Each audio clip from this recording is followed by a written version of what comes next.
I think where I sit in history, maybe even it's part of my age, that the rug comes out from underneath when you least expect it. Yeah. And so I just feel like we've been through multiple crises here, that even when 2020 happened and things started shifting, I'm like, oh, I've lived this story. We've lived this chapter. Hang on, put together the spreadsheet, be ready to shift. Where's it going to go? Because I'm always kind of braced for that, what's going to take place, especially with the volatile real estate and mortgage industry. You just never know what's going to take place. So it created a survival instinct in me to always be ready to shift, always to know what am I going to do if I need to shift? What other skills and talents do I have that I can monetize? How else can I be of service to others? So when a shift happens, you're ready to shift with it. Hello and welcome to the Agent Podcast with your host, that's me, Raymond Schulseth. Let's dive in. Hey guys, welcome back to the Agent Podcast. I'm here with my buddy and pal, Amy Scruggs from San Diego, California. Amy, welcome to the show. So great to be here with you today, Raymond. Been looking forward to this. Yeah, me too. So Amy, you have an insane, diverse amount of places, let's call it, in the real estate business. You know, you've been a mortgage pro for a long time. You're the host of the American Dream Show. You're the co-host of the Rich Life Show. You're an author, singer, songwriter. Like, what is happening? It's funny. It's an organic development of a lot of years of being able to shift and maneuver and finding my way and using my skills to say, okay, where can I be used the best in this industry? And it always kept sucking me back in. Even the times that I left the mortgage and real estate industry, sure enough, it pulls me right back in. 20 years of relationships and understanding and friendships and everything that goes along with it in this industry that just keeps growing and evolving. And it makes me appreciate so much what the professionals on both sides of that, even all of the affiliate partnerships, what they go through, what it takes to get somebody into a home or to sell a home is so detailed. And I found my specialty in helping them communicate that and love where I sit today of being a voice for our real estate professionals. So how did it start? Because you started 20 years ago in the mortgage industry, right? Yes, I was only 10. Okay, so tell me that story. How does a 10-year-old get licensed? Let's start there. No. I actually started in mortgage in 2000 on the wholesale end. So I joined a wholesale company in Southern California, and the industry was starting to boom 2000, 2001, and was able to go out and kind of pound the pavement as a wholesale account executive in a very competitive time. And this was when subprime started to boom. So you had to go out and be smarter and better and faster. And I learned real quick that it was having communication skills, knowing your guidelines, and how to cut through. There were a lot of pretty women that were out there doing their job and bringing in deals, but I knew that I really needed to know the business. I needed to understand it. I needed to be respected. And I was only going to do that through effective communication and through really, truly knowing the guidelines and understanding the mortgage and real estate industry. So I really went in. I had an excellent mentor and trainer who brought me in, and she was just exceptional. And so she really taught me the right way the first time. And 6 months into the industry, I was number one with City Financial Mortgage nationwide. So she really taught me right. And I took those skills of how to do that and then understanding, and then have been able to use that throughout my career. Many wholesale lenders later, different positions, working up to sales manager. And then of course, we know what happened in 2007 and 2008, and wholesale mortgage was the first thing to go away when we hit that recession, when we hit that burst. So at that point, that was a career change for you, right? Like that was a shift. So where did you shift to? How did you reposition yourself or reinvent yourself? Well, this is where the little girl who always dreamed of being a rock star and had been practicing since she was young. And I had been performing my entire life. And I was always in different groups and bands and performing in concerts at the park and in city events. And I had gone to Nashville and started recording my first album in 2004 and got to work with some incredible industry professionals over there while I was still in wholesale. I was flying back and forth to Nashville. And I remembered my manager there sharing and ingraining in me that, Amy, they call it music business for a reason. And the artists that run it as a business are the ones that have a chance. And so when the industry shifted and my wholesale career went away, I went, well, I'm just going to step over to the music business, and I'm going to take the sales and the skills and the fight that I have inside me, and I'm going to go out and ask for the business as an artist and put my marketing package together. And 6 months later, I was on a national stage opening for Clint Black on the 4th of July in Arizona. And I knew that was going to be the launch pad for what I would be able to do now, again, using those same skills and putting it into my music career, and spent the next years touring with some of the biggest names in country music. Now you had a family member as part of your crew, right? Yes, I'm so proud. He started my oldest son. I've got four kids, two stepkids now, but four kids, all grown. But my oldest started playing for me when he was 17, 18 years old and went out and toured and ended up and still is my lead guitar player, wrote a lot of our music and has stood beside me on some incredible stages and also a lot of moments with our military and veteran community. And it was really something to share that stage with him. But he always made me promise that I would not say he was my son until the end of the show, because he wanted people to respect his talent, respect him as a musician before they knew who he was. So I wouldn't introduce the band till the very end when I would say his last name and then tell people he was my son. And it was always an interesting reaction from the crowd when you would see that introduction take place. Smart kid. I guess branding's in the DNA, huh? Yes. I mean, that's a really special thing though, to be able to do that successfully with your son. Like that's amazing. It was hard work. People who think it's glamorous. I was my own manager, my own agent. I was out there hustling, still had the other three kids. We were doing it. We were out on the road. We were doing radio in the morning. We had shows and we did all family events. I am not a bar singer. I refuse. I hate it. I mean, very few. That was not what I was about. We were at the fairs and the family festivals and the larger, the stagecoach type festivals where you have all the artists come in and we would get to be an opener for the majors. And so it was family friendly events that the kids were able to be a part of, but didn't make it any more difficult. And trying to handle the logistics of a team, of a band, of all of the requirements, of all the contracts I was under, and making sure I'm staying healthy and well and bringing everybody with.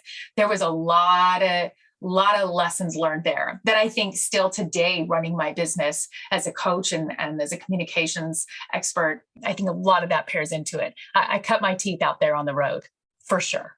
So where do you get your hustle and grind? Is that built into survival skills? Survival skills? Yeah. Hey, so much of it has been just survival skills, because I think where I sit in history, maybe even it's part of my age, that the rug comes out from underneath when you least expect it. Yeah. And so I just feel like we've been through multiple crises here that even when 2020 happened and things started shifting, I'm like, oh, I've lived this story. We've lived this chapter. Hang on, put together the spreadsheet, be ready to shift. Where's it going to go? Because I'm always kind of braced for that, what's going to take place, especially with the volatile real estate and mortgage industry. You just never know what's going to take place. So it created a survival instinct in me to always be ready to shift, always to know what am I going to do if I need to shift? What other skills and talents do I have that I can monetize? How else can I be of service to others? How can I keep my work and my database to date so that I'm always connecting with great people? So when a shift happens, you're ready to shift with it.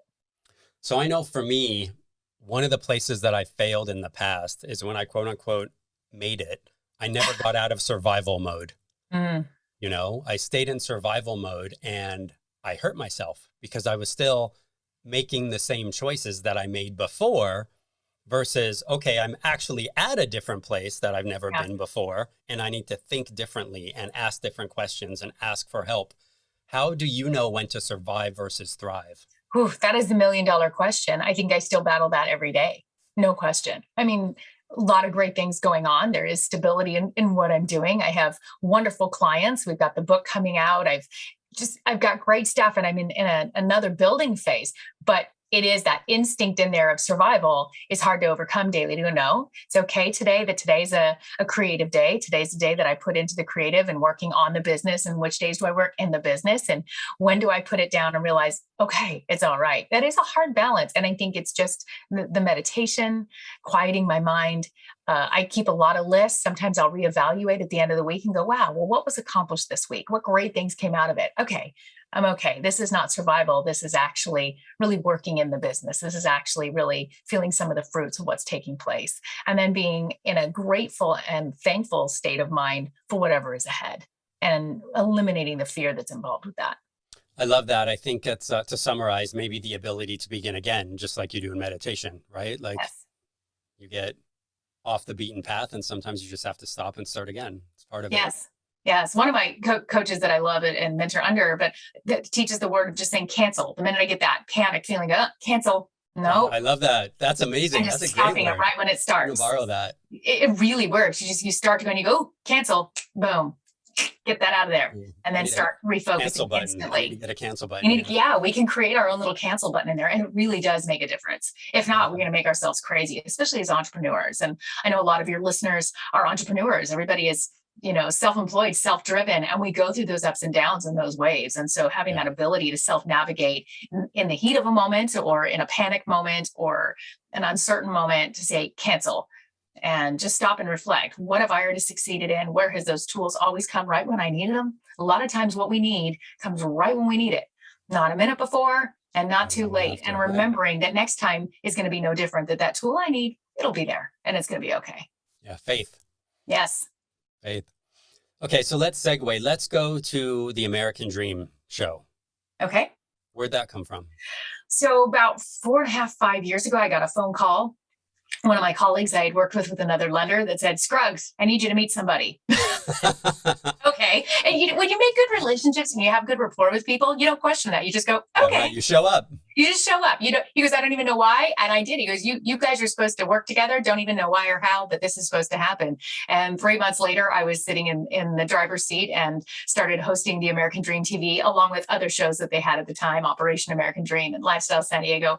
And it was a wonderful connection that I was placed into that seat and trained to do that. It was a different skill set than what I had done before, even as a performer, doing radio and performing. Sitting in the seat of interviewing other professionals is a whole different ballgame.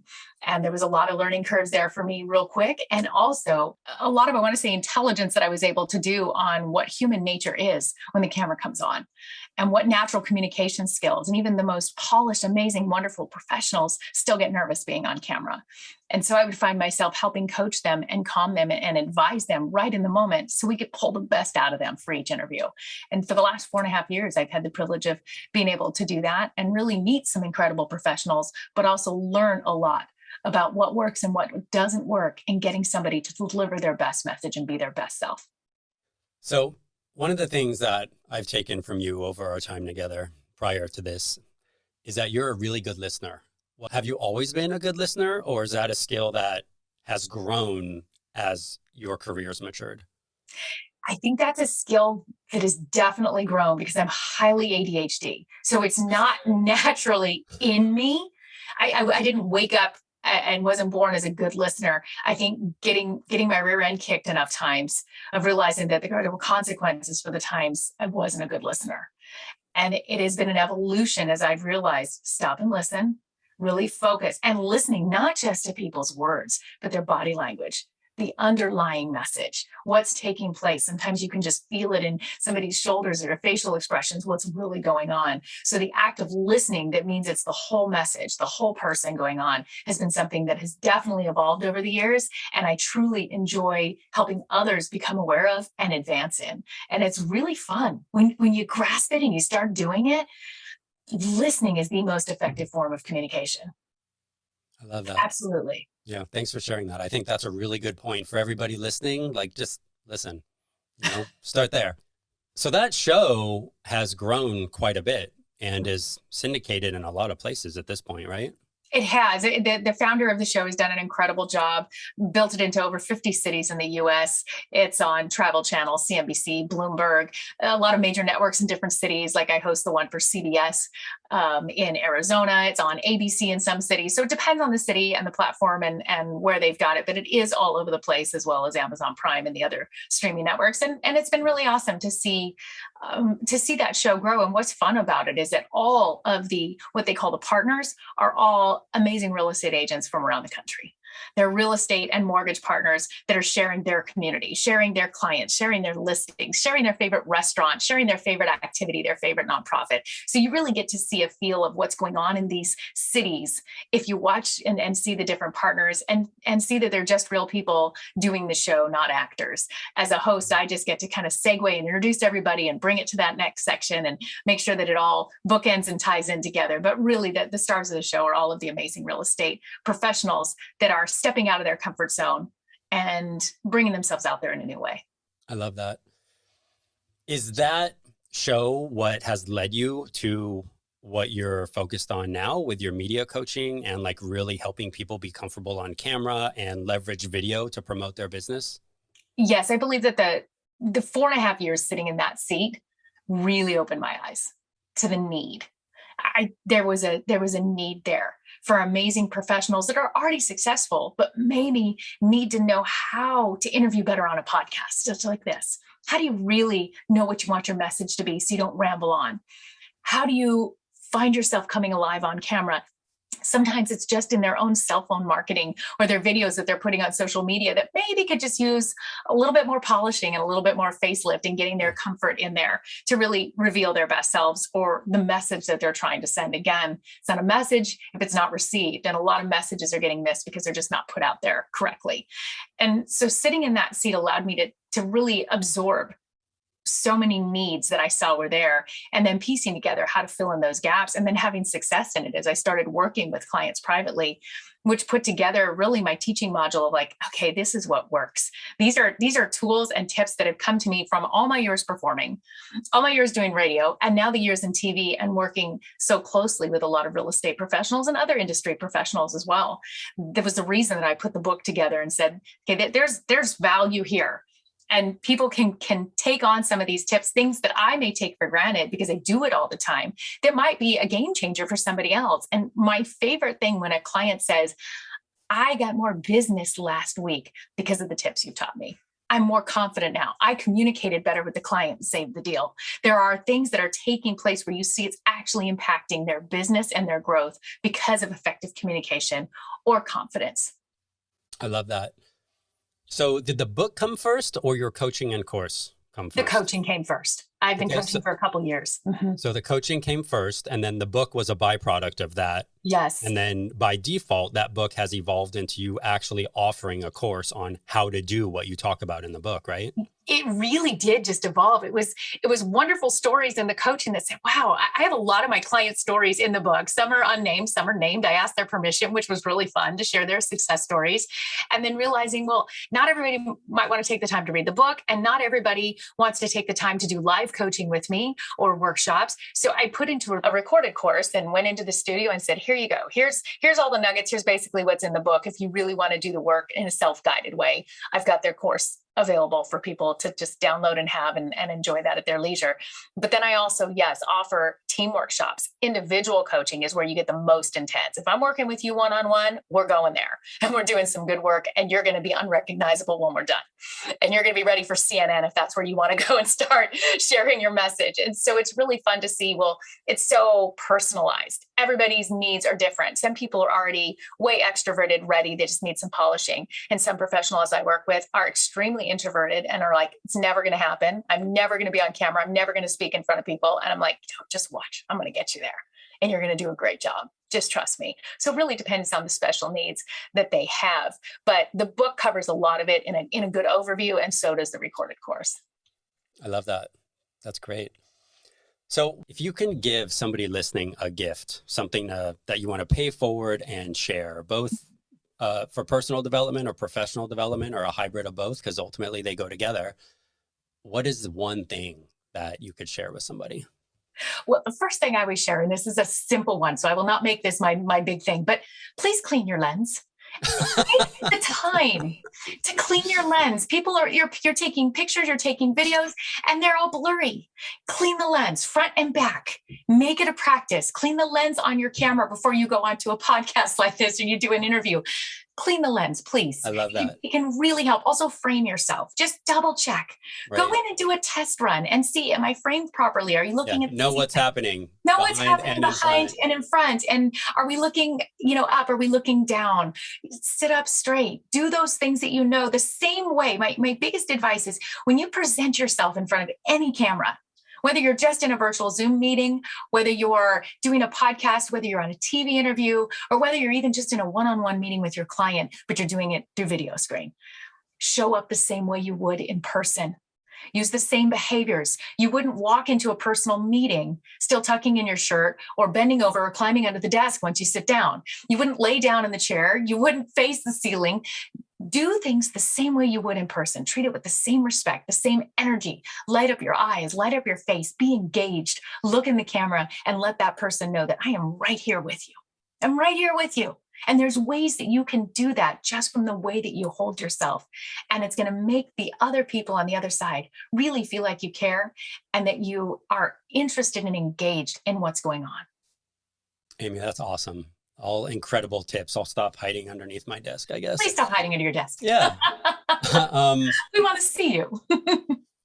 Somebody who is afraid of video, deathly afraid of video, give them one thing to get out of their own way. Remember that it is still the same face you take everywhere. You may be afraid of being on camera, but you still take this face out with clients and to the store and with your family. So this is your face. So first, we just have to embrace it. And if there's things you don't like, because the first question I always get asked, the first thing everybody says to me is this what I sound like? And is this what I look like? And the answer is yes, you do. So if this is something you want to adjust, start working more on your smile. Start working on your posture. Start working on the things that are going to help you feel better about yourself, because it's the only self you have, like it or not.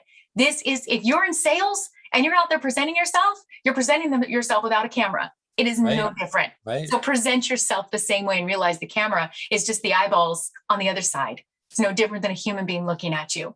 It's just that the psychology of, oh, but I see it back, doesn't matter. We're out there in the world every day and everybody's looking at us. You're just not seeing it back on replay. Right. So start getting used to the fact that this is what you put out there. And if you don't like it, make those adjustments. Ask a loved one for their advice and their opinion, a trusted friend, a mentor. Hey, how does this look?